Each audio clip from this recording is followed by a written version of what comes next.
मक्खियों ने सुलझाई एक मर्डर मिस्ट्री। नमस्कार, मैं अंजलि राउत और आप देख रहे हैं खोजीनार। मध्य प्रदेश के जबलपुर जिले में हत्या का एक हैरत अंगेज मामला सामने आया है। इस मर्डर मिस्ट्री की सबसे दिलचस्प बात यह है कि इसे सुलझाने में मक्खियों ने अहम भूमिका निभाई है। पुलिस की पैनी नजर, घटनास्थल से मिले सबूत और मक्खियों की वजह से हत्या आरोपी गिरफ्तार हो चुका है। उसने शुरू में तो खुद को निर्दोष बताया, लेकिन जैसे ही पुलिस ने 3rd डिग्री का इस्तेमाल किया, उसने अपना गुनाह कबूल कर लिया। इस कहानी की शुरुआत एक लाश मिलने से होती है। 31 अक्टूबर को जबलपुर जिले के देवरी टपरिया गांव के एक खेत में एक अज्ञात शव पड़ा मिला। सूचना मिलने पर मौके पर पहुंची पुलिस ने जांच के बाद उस शव की शिनाख्त मनोज ठाकुर उर्फ मन्नू के रूप में किया, जो कि 30 अक्टूबर की सुबह काम के लिए घर से निकला था, लेकिन रात तक वापस नहीं लौटा। वो आखिरी बार एक बाजार में भतीजे के साथ देखा गया था। पुलिस मन्नू के शव को पोस्टमार्टम के लिए भेजकर हत्यारे की तलाश में जुट गई।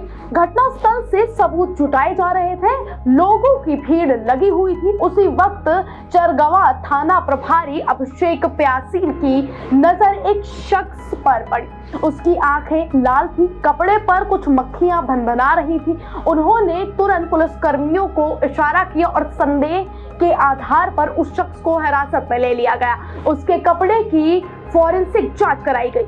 फॉरेंसिक जांच के दौरान पता चला कि उसके कपड़ों पर खून के धब्बे हैं, जिन पर मक्खियां चिपकी हुई थी। थाना प्रभारी ने बताया कि जब मैंने उस व्यक्ति के बारे में पूछताछ की तो देखा कि उसके कपड़ों पर मक्खियां चिपकी हुई हैं, जिससे खून के धब्बे होने का संदेश हुआ। क्योंकि उसने गहरे रंग के कपड़े पहने हुए थे, इसलिए खून के धब्बे दिखाई नहीं दे रहे थे।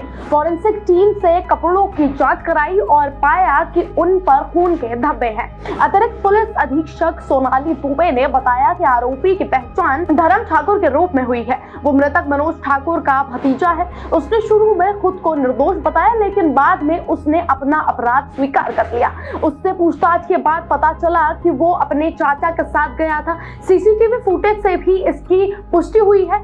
उसको आखिरी बार मृतक के साथ चरगावा के एक बाजार में देखा गया था। आरोपी और उसके चाचा ने शराब और चिकन खरीदा था, लेकिन बाद में पैसे को लेकर दोनों के बीच विवाद हो गया। विवाद इतना बढ़ गया कि उसके बीच मारपिटाई होने लगी। इस बीच नशे में धुत आरोपी ने कील लगी किसी चीज से उसके ऊपर प्रहार कर दिया। इस वजह से उसे गंभीर रूप से चोट आ गई। कुछ देर बाद ही उसकी मौत हो गई। इसके बाद आरोपी वहां से फरार हो गया। हत्या में इस्तेमाल हथियार बरामद कर लिया गया है। तो ये थी हमारी आज की खास रिपोर्ट। बाकी खबरों के लिए बने रहिए हमारे साथ और देखते रहिए खोजीनार।